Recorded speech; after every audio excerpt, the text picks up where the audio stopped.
Pour les Libanais, ces nouvelles attaques israéliennes sont un choc. Ils sont des dizaines de milliers déjà à avoir fui leur foyer, ce qui fait craindre une crise humanitaire d'ampleur. Certains habitants, malgré tout, décidé de résister aux ordres d'évacuation. Axel Simon. Les cloches de l'église du village ont sonné en milieu d'après-midi comme un appel à se rassembler. Sous le regard de quelques membres des forces de sécurité intérieure libanaises, les habitants de cette communauté chrétienne de Marjayoun, dans le sud du pays, se sont réunis.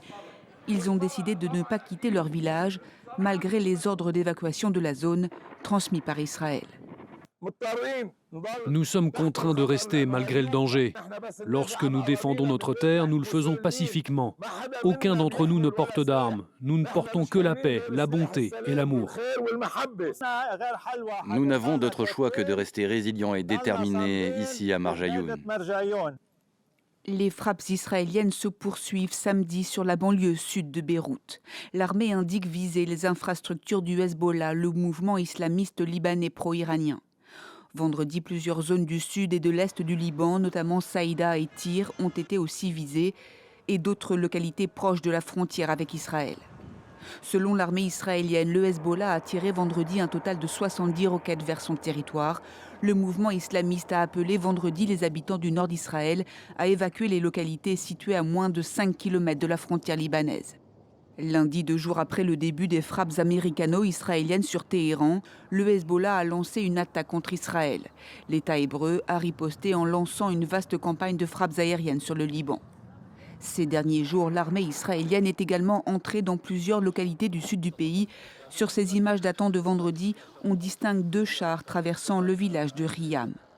Israël affirme vouloir établir ce qu'elle qualifie de zone tampon pour protéger sa population contre les attaques sur les localités israéliennes frontalières. Place à notre interview long format avec Karim-Émile Bittard. Bonjour. Bonjour. Vous êtes professeur de relations internationales à Sciences Po Paris. On a beaucoup de choses à aborder avec vous. Un temps, évidemment, cette guerre entamée il y a une semaine est en train de bouleverser le paysage du Moyen-Orient, les rapports de force, les alliances que l'on croyait définitives. Le régime est loin, en tous les cas, c'est ce que l'on voit aujourd'hui, une semaine après, est loin d'avoir dit son dernier mot. Il continue de riposter un peu partout. C'est ça, il s'accroche, même si le nombre de missiles qui sont envoyés décline de jour en jour. Donc il y a des questions qui se posent sur l'équipement qui leur reste. Le régime est certainement considérablement affaibli. Cela ne signifie pas qu'il ne va pas jeter toutes les forces qui lui restent dans la bataille, au risque de déstabiliser tous les pays voisins et l'économie mondiale. Ce qui était significatif hier, c'était les excuses présentées par le président iranien aux pays du Golfe voisins qui avaient été frappés par l'Iran. Donc il s'agit en quelque sorte d'éviter que ses alliés ne se retournent totalement contre Téhéran et incitent Trump à aller au bout. Parce qu'avant la guerre, il faut rappeler que l'Arabie saoudite et la plupart des pays du Golfe, conscients des risques sécuritaires et économiques, avaient tenté de tempérer l'ardeur guerrière de Donald Trump, mais sans succès. Oui, on va y venir effectivement sur ce rapport avec les pays du Golfe, mais je voulais rester avant cela sur le régime. C'est vrai qu'on se doute que ça fait au moins 20 ans qu'il se prépare à ce cas de figure, à ce rapport de force. Il l'a anticipé, il l'a prévu et effectivement, il a vu quel pouvait être son axe de défense, notamment avec cette guerre économique qui est peut-être en train de s'initier. Est-ce que vous pensez qu'il est capable pour l'instant de se maintenir en place? Est-ce que la théocratie iranienne va rester en place? Alors, comme vous l'avez dit, depuis sa naissance, depuis plus que 20 ans, même depuis 47 ans, ce régime s'est construit sur cette idée qu'il fallait une économie de guerre, une société mobilisée, les Pasdaran, les gardiens de la révolution, les milices Basiji, etc. La question de savoir si ce régime va rester en place, ça va être en grande partie également une décision américaine. Israël souhaite aller au bout et faire tomber le régime iranien. Par contre, Trump a dit très ouvertement que son scénario idéal serait un scénario à la vénézuélienne, c'est-à-dire une figure qui serait issue du régime, un nouvel homme fort qui ferait des concessions aux États-Unis sur les enjeux énergétiques, qui cesserait le programme balistique, qui cesserait de soutenir les proxys. Mais c'est un changement de comportement qu'on cherche et non pas un changement de régime. Donc pour la population iranienne, cela est inquiétant parce que cela voudrait dire qu'ils pourraient perdre à la fois leurs ressources énergétiques sans gagner la moindre liberté parce que ce régime restera autoritaire. Au Venezuela, Venezuela, on n'a pas vu toujours la libération des prisonniers politiques plus d'un mois après ce supposé changement à la tête de l'État. Ou en tous les cas, de manière très partielle, effectivement. Mais ça, c'est un scénario idéalisé pour Donald Trump parce qu'il n'a pas du tout les mêmes entrées dans le régime iranien qu'il n'avait au Venezuela. Tout à fait. Il n'y en a aucune, il est complètement hermétique. Enfin, c'est une théocratie qui est absolument hermétique. On n'imagine pas quelqu'un de l'intérieur acceptant en coulisses de passer un accord avec les États-Unis. C'est vrai que ce régime est une boîte noire, mais c'est vrai qu'il y a quand même une exaspération croissante de la population. La crise économique perdure depuis déjà un certain temps. Il y a eu une inflation, une dévaluation du rial, la colère populaire grondait. 85% des Iraniens sont radicalement hostiles à ce régime. Reste à savoir si la terreur ne va pas continuer à s'abattre. Aujourd'hui, les Iraniens ne sont pas encore en train de descendre dans la rue, de prendre le relais. Autant Trump les a appelés il y a un mois à prendre d'assaut les institutions, à poursuivre de l'intérieur ce combat, autant ils réalisent eux-mêmes que ce n'est pas aussi simple que cela. Donc il n'y a pas historiquement d'exemple où on puisse mener un changement de régime sans avoir de troupes au sol. C'est pour cela qu'on commence à imaginer des scénarios un peu alambiqués qui consisteraient à armer des milices kurdes ou à faire des opérations secrètes à travers les services de renseignement pour déstabiliser le régime encore plus. Il n'est pas exclu que ce régime finisse par être déstabilisé et qu'une nouvelle figure puisse finir par négocier avec les Américains, car la priorité absolue pour ce régime, c'est sa survie. Il est prêt à faire énormément de concessions, y compris sur le nucléaire, le balistique et bien évidemment sur l'énergie, si on lui assure qu'il restera intact. Il s'agit de ne pas perdre la face pour ce régime. Oui, vous pensez qu'il peut mettre de la modération, renoncer à ses ambitions expansionnistes, à quitter cette posture de résistance pour plaire Il aurait peut-être pu il y a quelques années, mais après le discours d'hier de Trump qui exige une capitulation totale, on les voit mal acceptés. Il y a une situation d'orgueil, un certain nationalisme en Iran, qu'on retrouve d'ailleurs aussi bien chez les partisans de la République islamique que ses adversaires les plus farouches. La plupart des Iraniens ne souhaitent pas voir leur pays devenir une sorte de colonie étrangère. Le chaos et la fragmentation, ils ont en souvenir toutes les interférences extérieures qu'ils ont subies depuis le début du XXe siècle, et notamment le coup d'État de 1953. Ils craignent la fragmentation, ils craignent l'après, mais beaucoup sont soulagés. Ce qui est paradoxal avec cette guerre, c'est qu'aux États-Unis, elle est très impopulaire, mais chez les Iraniens, qui en ont tellement marre de ce régime tyrannique qui perdure depuis 47 ans, elle a été soutenue dans un premier temps et très largement soutenue dans la diaspora. Même si aujourd'hui, certains Iraniens, en voyant par exemple l'attaque contre des écoliers, en voyant toutes les cibles civiles, commencent à avoir des sentiments mitigés. Mais en tout cas, dans les premiers jours de cette guerre, elle était paradoxalement beaucoup plus populaire auprès des Iraniens qu'auprès des Américains. C'est un des rares cas dans l'histoire où un pays en bombarde un autre et sa propre opinion publique n'est pas satisfaite, alors que l'opinion publique du pays bombardé se réjouit parce qu'ils ont réalisé au cours des dernières décennies qu'ils étaient incapables de faire tomber ce régime tyrannique à main nue. Mais pour autant, cette forme, ces frappes extrêmement intenses ne vont pas forcément permettre aux Iraniens de se mobiliser comme ils se sont mobilisés au mois de janvier. C'est en cela qu'on se dit que ça arrive peut-être trop tard, parce qu'ils ne peuvent pas sortir dans les conditions actuelles dans les rues pour dénoncer le régime. Exactement. C'est ce qui s'était passé pendant la guerre des 12 jours. Les Iraniens, face aux attaques américaines et israéliennes, avaient quelque peu cessé les manifestations précédentes. Il y a un réflexe de ralliement, non pas autour du régime, mais autour d'une patrie en danger, d'autant plus que les États-Unis et Israël ne se cachent pas d'avoir des agents sur le terrain, d'essayer de mobiliser contre le régime.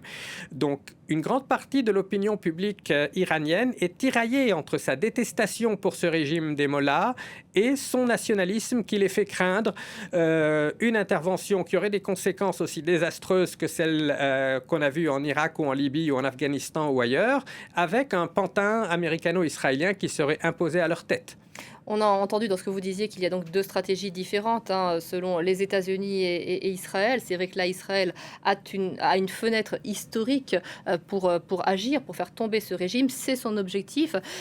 Qu'importe le chaos que cela provoquerait dans la région, jusqu'où peut aller Israël actuellement en Iran ? Alors justement, le Financial Times a cité il y a quelques jours un membre éminent de think tank israélien très proche des milieux de la défense. Il dit, s'il doit y avoir une guerre civile, un chaos en Iran, c'est peut-être dans notre intérêt. Donc pour Israël, la priorité absolue, c'est d'assurer sa propre sécurité.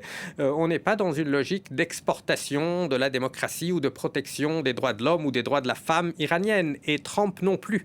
Donc c'est ça qui me rend quelque peu dubitatif face à cette guerre, parce que à l'époque de la guerre d'Irak en 2003, il y avait au moins, même si c'était très hypocrite, des prétentions à vouloir exporter la démocratie, le fameux Freedom Agenda, protéger les femmes afghanes lors de l'invasion de l'Afghanistan. On a vu les résultats, on a vu que 20 ans après avoir dépensé 3 000 milliards de dollars, on a dû de nouveau négocier avec les talibans et que la situation des femmes afghanes n'a jamais été aussi désastreuse.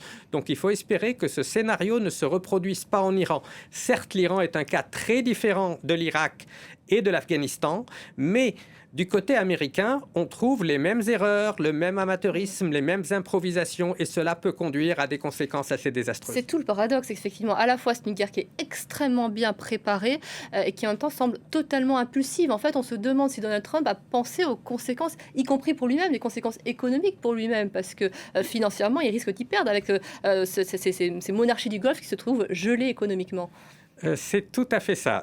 Non seulement cette guerre est en contradiction avec toutes les déclarations qu'il avait faites pendant sa campagne et jusqu'il y a quelques mois. J.D. Vance était encore plus radicalement hostile que Trump à des interventions au Moyen-Orient. Il était vraiment sur la ligne America First. Heureux que Trump soit un homme de paix. Voilà, oui. C'était vraiment la ligne de Trump dans sa campagne. Oui, alors vous faisiez référence fort justement à l'économie, parce que le paradoxe aujourd'hui intéressant, c'est que le dernier contre-pouvoir qui reste aux États-Unis, ce sont les marchés financiers. Préalablement, dans l'esprit des pères fondateurs des États-Unis, il y avait le système judiciaire, il y avait le Congrès, il y avait les médias. On voit aujourd'hui que tout a été quasiment domestiqué et mis au pas, mais Trump pourrait être sensible à la pression des marchés financiers. Hier, le ministre de l'Énergie du Qatar a été très alarmiste, a dit le prix du baril pourrait atteindre $150. Toute l'économie mondiale pourrait se trouver déstabilisée par des tensions inflationnistes. Donc là, Trump risquerait de voir sa propre base électorale se retourner contre lui. Et déjà, chez les démocrates, il y a près de 80% qui sont hostiles à cette guerre. Et ça, on a l'impression que l'Iran, le régime iranien, y avait pensé, avait anticipé, avait prévu cette guerre économique. Quand il touche au détroit d'Ormuz, il gèle l'économie de ces monarchies du Golfe, à la fois pour les exportations, mais à la fois aussi pour les importations. Les frappes sur les infrastructures pétrolières, gazières, y compris en Azerbaïdjan, on voit bien qu'il y a là une stratégie de créer un chaos économique. Tout à fait. Et ça aussi, ça remonte à très loin. Depuis 40 ans, il y a cette arme du chantage économique. Pendant la guerre Iran-Irak, entre 80 et 88, l'Iran avait miné le détroit d'Ormuz pour le rendre infréquentable, impraticable. Aujourd'hui, on se sert de nouveau de cette pression sur les pays voisins, des risques que cela peut engendrer. C'est également un bras de fer entre les États-Unis et la Chine, parce que les États-Unis sont devenus énergétiquement indépendants par rapport au pétrole et au gaz du Golfe. Par contre, la Chine reste une importatrice qui a vraiment besoin. Et nous vivons dans un monde marqué par une interdépendance stupéfiante. Donc, la prospérité des États-Unis ne dépend plus du gaz et du pétrole du Golfe, mais elle dépend de la prospérité chinoise qui, elle, est toujours dépendante des ressources énergétiques du Golfe. Au point d'envisager de déployer éventuellement des navires pour s'assurer que... Absolument. C'est pour cela que la logique de Trump est problématique. Il réfléchit toujours en termes de gagnants et de perdants. On est un winner ou un loser. Il ne se rend pas compte qu'on est dans un monde où, très souvent, ce n'est pas un jeu à somme nulle et tout le monde peut sortir perdant de cette guerre, aussi bien le régime iranien qui sortira exsangue, même s'il survit, que l'économie américaine et peut-être l'économie mondiale tout entière. Même en Europe, nous allons en subir des conséquences.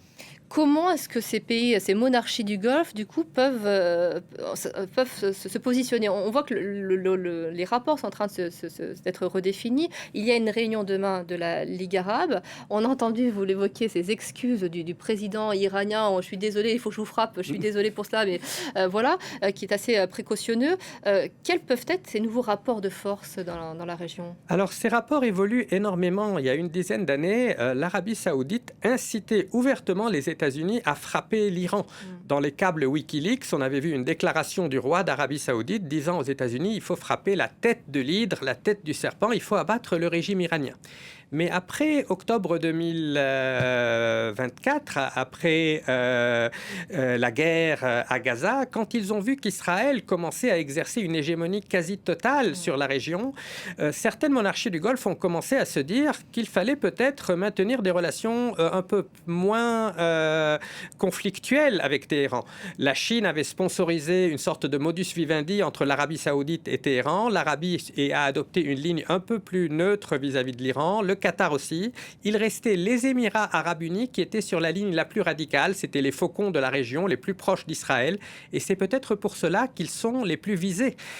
L'Iran a lancé plus de missiles contre les Émirats arabes unis depuis 2 semaines que contre Israël, comme si c'était un signal envoyé au pays qui était tenté par une normalisation, une paix totale avec Israël.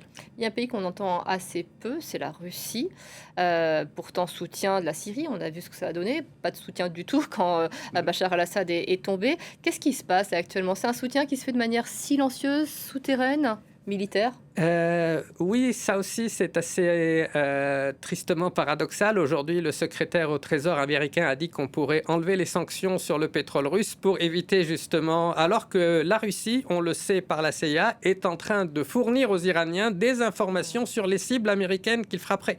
Donc on est dans un monde où tout est en train de partir en vrille et Poutine, avec cette froideur qui le caractérise, essaie de se poser en médiateur. Il propose ses bons services, il est proche des Iraniens, d'Erdogan, mais il sait aussi qu'il ne doit pas aller trop loin. On a vu comment il avait lâché Bachar el-Assad du jour au lendemain. Le régime d'Assad s'est écroulé sans avoir été soutenu par l'Iran, alors que pendant une dizaine d'années, Poutine avait dit que c'était une ligne rouge. Donc s'il parvient à négocier quelque chose en Ukraine, M. Poutine pourrait lâcher du lest. Et là aussi, il y a un autre effet assez étonnant. Les États-Unis demandent l'aide de l'Ukraine pour certains types d'armements capables de frapper les drones, alors qu'en même temps, ils sont en train de lâcher progressivement l'Ukraine au détriment de Poutine. Donc les règles classiques de la géopolitique les cartes sont en train d'être rebattues de jour en jour. C'est une guerre véritablement inédite, mais parce qu'elle est inédite, ses conséquences pourraient être encore plus dévastatrices que celles des guerres précédentes qui ont frappé le Moyen-Orient. Le grand vainqueur actuellement de cette séquence vertigineuse, c'est Benyamin Netanyahou, qui pour l'instant a tout gagné. Il a certainement gagné un répit en politique intérieure. Trump a même appelé le président israélien pour lui demander de gracier Netanyahou. Il lui a dit « Je veux qu'il ne pense à rien d'autre qu'à cette guerre ». Ça, c'était avant-hier. Netanyahou mène une guerre qui est populaire dans son pays. Même les attaques contre le Liban font quasiment l'unanimité de l'opinion publique israélienne. Autant sur Gaza, il y avait quelques réserves en raison des otages. Quand il s'agit de frapper l'Iran et le Liban, la société israélienne est assez soudée. Cela dit, M. Netanyahou ne devrait pas avoir les yeux plus gros que le ventre. Il faut qu'il se rappelle que c'est le même M. Netanyahou qu'on se rappelle que ce qui avait vendu la guerre d'Irak en 2003 en nous disant que ça allait ouvrir une page de prospérité dans la région, qu'il suffisait de faire tomber Saddam Hussein pour que la région tout entière se démocratise. On a eu les effets radicalement contraires. Donc s'il continue dans cette ligne maximaliste, il gagnera peut-être un répit en politique intérieure, mais ça ne sera pas forcément dans l'intérêt à long terme d'Israël. Karim-Emile Bitter, c'est passionnant. Donc, du coup, j'aurais aimé parler davantage du Liban. Je voudrais quand même vous poser une question à ce sujet, parce que c'est vrai que, évidemment, on comprend que Benyamin Netanyahou voit une fenêtre là aussi pour éradiquer complètement le Hezbollah. C'est vrai que les derniers développements font craindre le pire. On s'attend à ce qu'une partie de Beyrouth soit complètement rasée pour éradiquer le Hezbollah, voire même une occupation du territoire libanais, même si pour l'instant, les Israéliens s'en défendent. Oui, c'est extrêmement inquiétant. Le Liban était déjà un pays au bord de l'effondrement. Il commençait à reconstruire ses institutions étatiques. Et là, on a M. Smotrich qui menace de raser des quartiers entiers de Beyrouth, comme à Gaza. 700 000 personnes qui doivent quitter leur domicile. Des menaces de créer une zone tampon qui irait très très loin en territoire libanais.